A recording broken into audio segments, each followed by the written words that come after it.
నేను ఎప్పుడూ ఒక 2 విషయాల్లో బ్యాటిల్ జరుగుతుంటాయి చిరు సార్ హెడ్లో.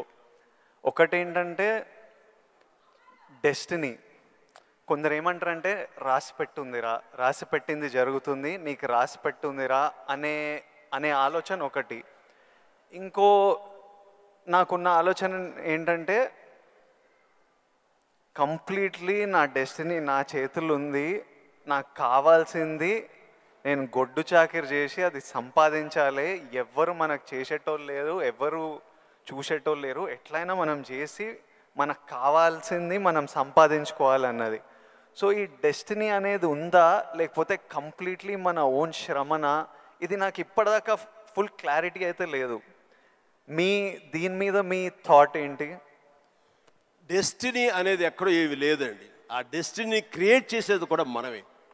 మనం క్రియేట్ చేసుకోవాలి. నా పాత్ ఎలా ఉండాలి, దట్ ఈజ్ మై డెస్టినేషన్, నా డెస్టినీ ఇది. దాన్ని అచీవ్ అవ్వాలంటే నేనే చేయాలి, అది రీచ్ అవ్వాలంటే నేనే కష్టపడాలి, అక్కడ రీచ్ అవ్వాలంటే నేనే పరిగెత్తాలి, నేనే నడవాలి, నేనే కష్టపడాలి అని మనం అనుకుంటుండగా మన పాత్ మనమే లేచి చేసుకుంటూ ముందుకు వెళ్ళాలి తప్ప ఎక్కడ రెడీమేడ్గా ఉండి జన్మజన్మల ముందు ఇలా రాసి పెట్టి ఉంటుందనే ట్రాష్ నేను నమ్మను. మనం సాధించుకోవాలి. మన భవిష్యత్తుకి మనమే ఇంజనీర్స్, మన భవిష్యత్తుకి మనమే నిర్మాతలం. ఎస్, మనమే ఆ డెస్టినేషన్ అన్నది, ఆ డెస్టినీ అనేది మనమే ఏర్పాటు చేసుకోవాలి. మనం ఏర్పాటు చేసుకుంటేనే అక్కడ ఉంది అది. ఇంకోటి, ఇప్పుడు ఈరోజు నేను ఇక్కడ ఉన్నాను, 10 yearsలో నేను ఎక్కడ ఉంటానో నాకు తెలియదు. అలాగే మీకు తెలుసు, మీకు విజువల్స్, నాకు కూడా నేను 20-25 ఉన్నప్పుడు నాకు కొన్ని విజువల్స్ కనిపించేటివి. ఇట్లా నేను నిలబడ్డా, జనాలు, అరుపులు, ప్రేమ, సినిమా ఇట్లా నాకు కనిపిస్తుంటుంది. మీకు కూడా మీరు చెప్తున్నప్పుడు అది నేను కనెక్ట్ అయ్యా. అది ఆ విజువల్స్ కనిపించినా ఈరోజు నేను ఇక్కడ ఉంటా అని నాకు తెలియదు. 10 years తర్వాత ఎగ్జాక్ట్లీ లైఫ్ ఎలా ఉంటుందో మనకు తెలియదు. మీరు ఇంత జర్నీ చూసారు కాబట్టి మీకు ఆ విజువల్స్ కనిపించాయి, ఈరోజు ఇక్కడ ఉన్నారు. కానీ మధ్యలో స్ట్రెస్ తీసుకున్న రోజులు ఉండింటాయి, డౌట్ పడ్డ రోజులు ఉండింటాయి. ఇట్లాంటివి మీకు ఏం జరిగింది, దాన్ని ఎలా డీల్ చేశారు, మాకేమన్నా అడ్వైస్? ఎందుకంటే వీళ్ళందరికీ కూడా 5 yearsలో ఎక్కడుంటారు, 10 yearsలో ఎంత పెద్దగా అవుతారు, ఏం ప్రాబ్లమ్స్ వస్తాయో మనకు ఎవరికి తెలియదు. మన శ్రమ మనం చేయాలి 100%. బట్ ఇమోషనలీ, మెంటలీ, సైకలాజికలీ ఎలా ఉండాలో I think there is no better then this man and his journey. ఎవరి లైఫ్ కేక్ వాక్ కాదండి. అండ్ దేనికి కూడా షార్ట్ కట్స్ లేవండి. చాలా హర్డిల్స్ ఉంటాయి, తర్వాత ఎగుడు దిగుళ్ళు ఉంటాయి, ఎత్తు పల్లాలు ఉంటాయి, జయాపజయాలు ఉంటాయి, ఎగ్జైట్మెంట్లు ఉంటాయి, డిప్రెషన్లు ఉంటాయి. ఇవన్నీ కూడా తట్టుకుని వచ్చిన వాడిని, అవన్నీ నాకు జరిగినాయి. ఒకే ఒక ఎగ్జాంపుల్గా చెప్పాలంటే, నా మైండ్ సెట్ ఎలా ఉండిందంటే, ఒక ఉదాహరణకి చెప్పేస్తాను. న్యాయం కావాలనే సినిమా, శారద గారు ఆఫ్టర్ లాంగ్ గ్యాప్ రీఎంట్రీ, ఆవిడ ఒక డిఫెన్స్ లాయర్, నా తరపున కొంగర జగ్గయ్య గారు ఒక డిఫెన్స్ లాయర్, రాధిక ఒక దాంట్లో ఉంది, క్రాంతి కుమార్ గారు పైన క్రేన్లో ఉండి ఆయన కొంచెం ఆపరేట్ చేస్తారు, though is a producer. And 300-400 మంది, ఇప్పుడు ఇక్కడ ఎంతమంది ఉన్నారు ఈ హాల్లో అంతమంది జూనియర్ ఆర్టిస్ట్ తోటి ఉంది. అది లాస్ట్ వర్డిక్ట్ ఆ న్యాయం కావాలి సినిమాకి. సో అందరూ రెడీగా ఉన్నారు, నేను బయట ఉన్నాను. అసిస్టెంట్ డైరెక్టర్ వచ్చి పిలిచిన తర్వాత గబగ వచ్చేస్తే నా బోన్లో నేను నుంచున్నాను. అందరూ ముందు ఆయన, ఏంటంటే మేము కూడా పిలవాలా, వచ్చి పడి ఉండారా మీరు, ఏంటంట అప్పుడే సూపర్ స్టార్ అనుకుంటున్నారు మీరేమన్నా, ఉండండి, ఇది పెద్ద పెద్ద యాక్టర్లు లేరా, జగ్గయ్య గారు, శారద గారు అనేసరికి ఒక్కసారి గుండె పిండేసెట్ అయింది విజయ్. ఇందులో నా తప్పే ఉంది, బయటే ఉన్నాను, ఫ్లోర్ బయట, వాళ్ళు పిలిచారు, వచ్చాను, కూర్చున్నాను, ఎదురు తప్పేంటి, ఎందుకు అలా అరుస్తాడు, పైగా క్రెయిన్ పైన ఉండేసరికి ఆయన అరుపులు అందరికీ వినపడుతున్నాయి. అలాగే కామ్ అయిపోయాను. ఆ రోజు మధ్యాహ్నం భోజనం చేయబుద్ధి కాలేదు. సాయంత్రం ఇంటికి వెళ్ళిపోయిన తర్వాత నా ల్యాండ్ ఫోన్ వచ్చింది. నేనే క్రాంతి కుమార్ని మాట్లాడుతున్నాను. చెప్పండి సార్. ఏం లేదు, శారద జ్ఞాపక శక్తి లేకో ఏవో తెలియదు, ఫిల్మ్ తినేస్తుంది. అప్పట్లో కోట 400 లేదా 500 అడుగులు మాత్రమే ఇచ్చేవాళ్ళు రోజుకి. ఆయన స్ట్రెస్లో ఆయన ఉన్నాడు, ఆయన కోపాన్ని దాన్ని నా మీద చూపించుకున్నాడు. బట్ అది కాదు నన్ను ఎంత నిర్వీర్యం చేస్తుంది, ఎంత డిప్రెస్ చేస్తుంది, ఇంతమంది ముందు నేను ఎంత అవమానానికి గురవుతాను అనుకున్నాను. కానీ ఆయన అన్న మాటలు, అవమానం అన్నీ పక్కన పెట్టి ఒక్క మాట మాత్రం నా మైండ్లో ఉండిపోయింది. అబ్బాయి మీరు సూపర్ స్టార్ అనుకుంటున్నారా అని. ఎస్, అవి చూపిస్తా. ఆ ఒక్క ముక్క మాత్రం నా మైండ్లో, నా మదిలో ఉండిపోయింది. కసి పెరిగింది.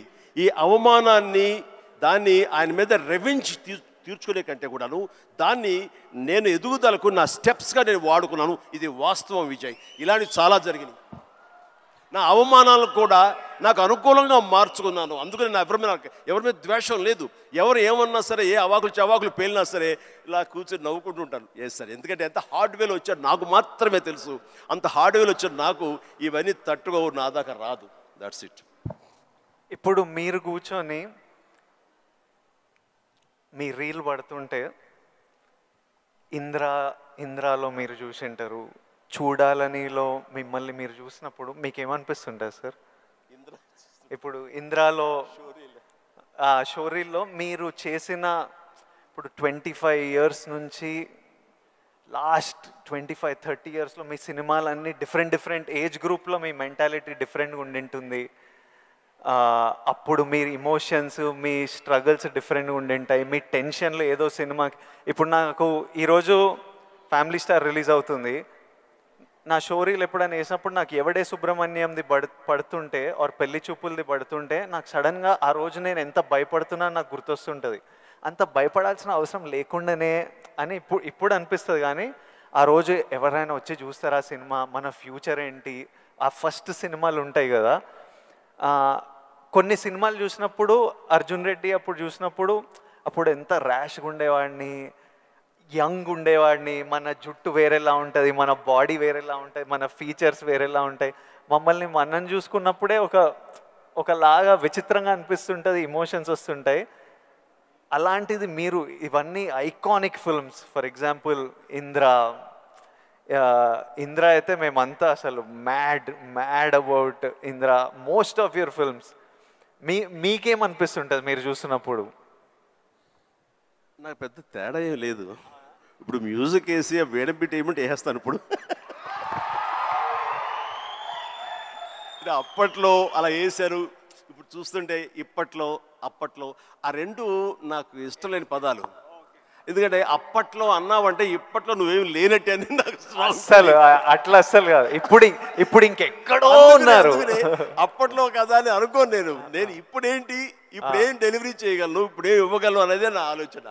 అలాగే ఉంటుంది. ఇప్పుడు మీరు అన్నట్లు ఇందాక షోరీలు చూస్తుంటే వైనా వేస్తాను ఇప్పుడు కావాలంటే అనిపిస్తుంటుంది. దానికి కావాల్సిన ఉంటుంది. అంటే ఫిజికల్గా అప్పుడంత యాక్టివ్గా ఉంటామా లేదా అనే దాని మీద మనది మభ్య పెట్టుకోకూడదు. కానీ బట్ మిగతా ఎనర్జీ కానీ, జోష్ కానీ, అదే హుషారు, అదే రక్తం, అదే తీరు అంటే మాత్రం ఏం తేడా లేదు.